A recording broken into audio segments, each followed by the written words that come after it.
दोस्तों, क्या इंस्टाग्राम सिर्फ एंटरटेनमेंट का मीडियम है या फिर आपके दिमाग, आपकी पसंद और आपकी कमजोरियों को पढ़ने वाली एक ऐसी मशीन जो आपको बिना बताए उसी दिशा में धकेलती चली जाती है? क्या आप जानते हैं कि इंस्टाग्राम खोलते ही उसी तरह की रील्स, वही वीडियो, वही तस्वीरें आपके सामने बार बार क्यों आने लगती है? नमस्कार, मैं हूं राज के वर्मा और आप देख रहे हैं राष्ट्रीय टीवी। दोस्तों, अगर आप इंस्टाग्राम इस्तेमाल करते हैं, अगर आपके घर में बच्चे मोबाइल चलाते हैं, अगर आप अपने परिवार की डिजिटल सुरक्षा को लेकर गंभीर हैं, तो आज की ये वीडियो अंत तक जरूर देखिए, क्योंकि आज हम बात करेंगे उस खुलासे की जिसने दुनिया भर में मेटा और इंस्टाग्राम को सवालों के घेरे में खड़ा कर दिया। एक अंतर्राष्ट्रीय मीडिया जांच के बाद यह आरोप सामने आए हैं कि इंस्टाग्राम का एल्गोरिदम यूजर्स को लंबे समय तक प्लेटफॉर्म्स पर रोकने के लिए उनकी पसंद और व्यवहार का बेहद गहराई से विश्लेषण करता है और कई मामलों में आपत्तिजनक सामग्री तक पहुंचने का रास्ता भी आसान बना देता है। इन्हीं आरोपों के बाद भारत सरकार ने भी मेटा से जवाब मांगा और कथित रूप से बच्चों से जुड़े आपत्तिजनक कंटेंट पर तत्काल कार्रवाई करने को कहा।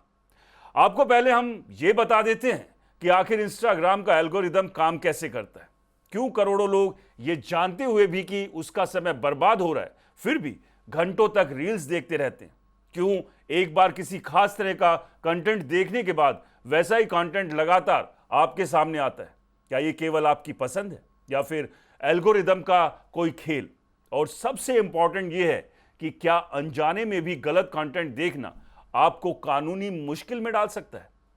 आज की इस विशेष रिपोर्ट में ये सब कुछ आपको हम बताएंगे। ये भी बताएंगे कि विज्ञापन का ये पूरा कारोबार आखिर चलता कैसे है और आप अपने बच्चों और खुद को इस डिजिटल जाल से कैसे बचा सकते हैं। अब जरा एक बहुत आसान सा सवाल पूछता हूं आपसे, आखिर इंस्टाग्राम आपसे एक भी रुपया नहीं लेता, अकाउंट बनाने के पैसे नहीं लेता, रील देखने के पैसे नहीं लेता, पोस्ट देखने के पैसे नहीं लेता, फिर सोचिए आखिर इतनी बड़ी कंपनी चलती कैसे? इसका जवाब है विज्ञापन, और यहीं से पूरी कहानी शुरू होती है। असल में इंस्टाग्राम चाहता है कि आप जितनी देर हो सके उसके प्लेटफॉर्म पर रुके रहें, क्योंकि आप जितनी देर रुकेंगे उतने ज्यादा विज्ञापन देखेंगे और कंपनी उससे ज्यादा पैसे कमाएगी। अब सवाल है, आपको रोकेगा कैसे? यहीं पर काम आता है उसका एल्गोरिदम। आपने अभी अभी नया अकाउंट बनाया, इंस्टाग्राम को आपके बारे में कुछ नहीं पता, इसलिए शुरुआत में वो आपको हर तरह का कंटेंट दिखाता है, कहीं कॉमेडी, कहीं न्यूज, कहीं मोटिवेशनल, कहीं खाना, कहीं ट्रैवल, कहीं क्रिकेट, कहीं फिल्में।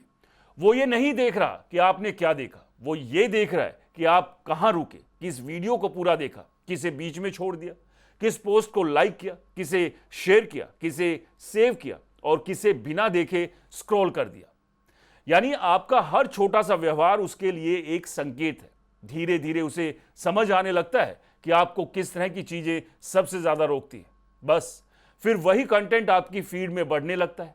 यही वजह है कि कई लोग कहते हैं बस 5 मिनट के लिए इंस्टाग्राम खोला था, लेकिन जब घड़ी देखते हैं तो पता चलता है कि आधा घंटा, 1 घंटा कब निकल गया पता ही नहीं चला।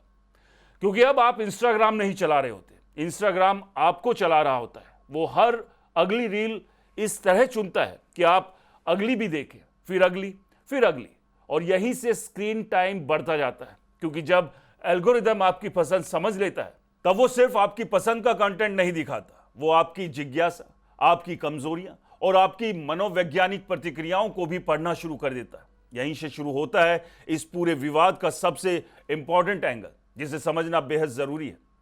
अब यहां एक बात और समझिए, इंसान का दिमाग हमेशा नई चीज की तरफ आकर्षित होता है, जो अलग हो, जो चौंकाने वाला हो, जो सामान्य से हटकर हो। उसे देखने की इच्छा अपने आप पैदा होती है। सोशल मीडिया कंपनियां इस मनोविज्ञान को बहुत अच्छी तरीके से समझती है। अगर कोई वीडियो आपको हंसा देता है तो वो वैसी ही और वीडियो दिखाएगी। अगर किसी खास विषय पर आप थोड़ी देर रुकते हैं तो उसी तरह के कंटेंट को बढ़ाने लगेगा। और अगर किसी वजह से, चाहे गलती से ही, आप किसी आपत्तिजनक या सनसनीखेज वीडियो पर कुछ सेकंड ज्यादा रुक गए तो एल्गोरिदम ये मान सकता है कि शायद आपकी रुचि इसी तरह के कंटेंट में है। यही से आपकी पूरी फीड बदलनी शुरू हो जाती है। एक वीडियो, फिर दूसरा, फिर तीसरा, और देखते ही देखते वही सामग्री बार बार आपके सामने आने लगती है। कई लोगों के साथ यही होता है, वो कहते हैं हमने तो कभी ऐसा कंटेंट खोजा ही नहीं, फिर भी बार बार यही क्यों दिखाई दे रहा है? क्योंकि एल्गोरिदम ये नहीं समझता कि आपने किस इरादे से देखा, वो सिर्फ आपका व्यवहार पढ़ता है। आप कितनी देर रुके, आपने स्क्रॉल किया या नहीं, आपने वीडियो पूरा देखा या बीच में छोड़ दिया, उसी के आधार पर वो अगली सिफारिश तैयार करता है। यानी कई बार एक छोटी सी गलती या कुछ सेकंड की जिज्ञासा आपके पूरे रिकमेंडेशन सिस्टम को बदल सकती है। और यही वो पॉइंट है जहां से चिंता शुरू होती है, क्योंकि अगर एल्गोरिदम लगातार आपको उसी दिशा में धकेलने लगे तो धीरे धीरे आपकी डिजिटल दुनिया बदल जाती है। आपको लगता है कि पूरी दुनिया बस यही चल रहा है, जबकि असलियत यह होती है कि आपकी स्क्रीन आपके व्यवहार के हिसाब से तैयार की जा चुकी होती है। अब सवाल यह, क्या यह सिर्फ यूजर को प्लेटफॉर्म पर रोकने का तरीका है या फिर इसके पीछे अरबों डॉलर का विज्ञापन कारोबार भी छिपा हुआ है? अब जरा सोचिए, अगर किसी कंपनी को आपकी पसंद पता चल जाए, उसे यह पता चल जाए कि आप किस तरह की वीडियो सबसे ज्यादा देखते हैं, किस बात पर रुकते हैं, किस चीज पर आपकी नजर ठहर जाती है, तो उसके लिए सबसे आसान काम क्या होगा? आपको वही चीज बार बार दिखाना और उसी के बीच अपना विज्ञापन डाल देना। यही इंस्टाग्राम का पूरा बिजनेस मॉडल है।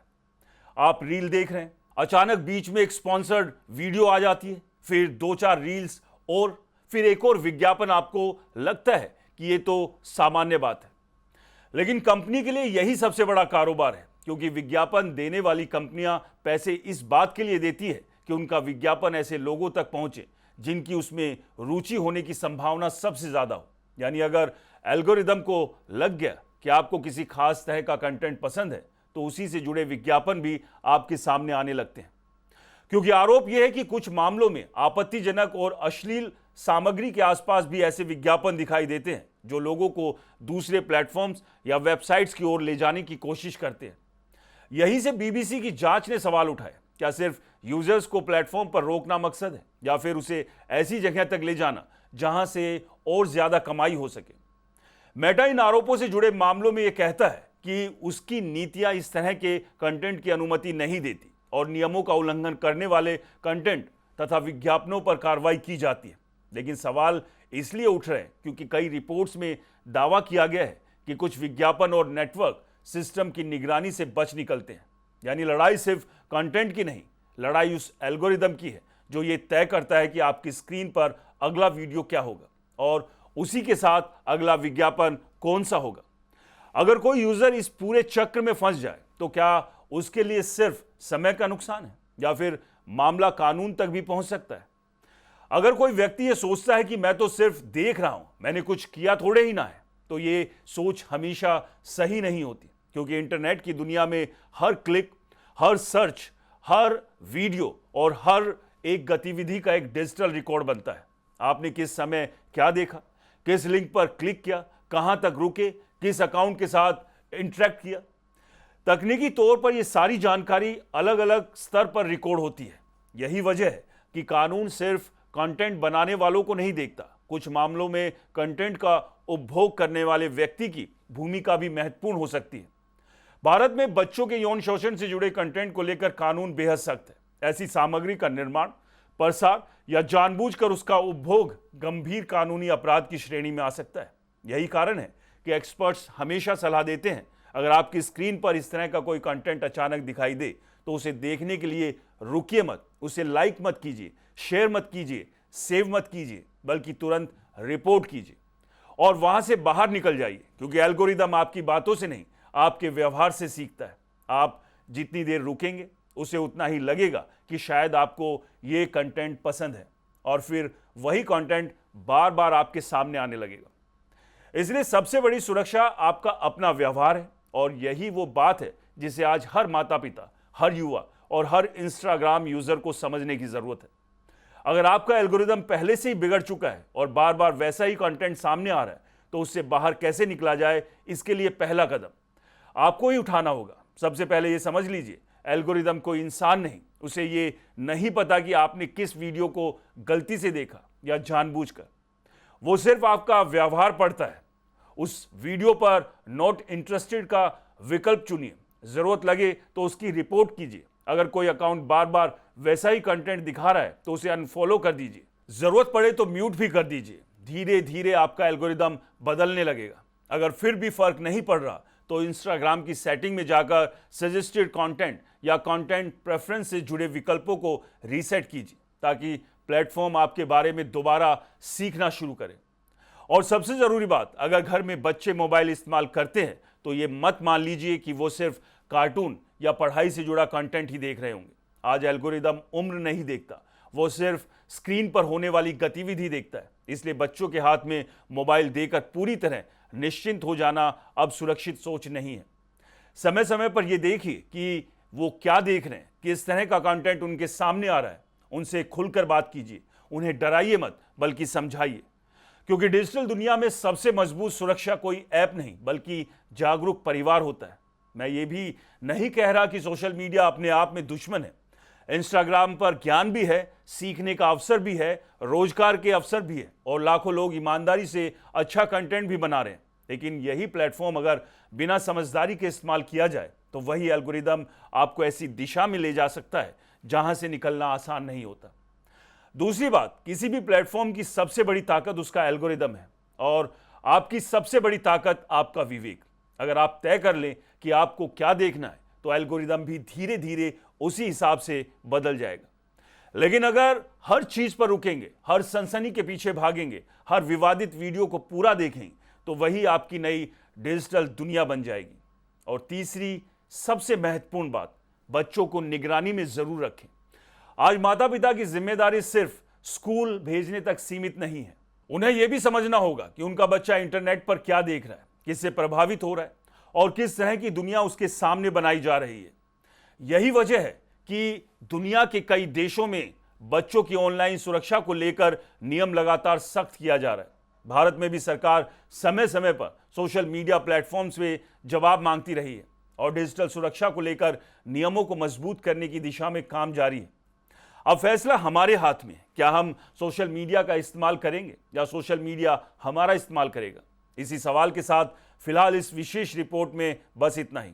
अगर ये जानकारी आपको महत्वपूर्ण लगी हो तो इसे अपने परिवार, अपने दोस्तों और खास तौर पर उन लोगों तक पहुंचाइए जिनके घर में बच्चे सोशल मीडिया का इस्तेमाल करते हैं। धन्यवाद, नमस्कार।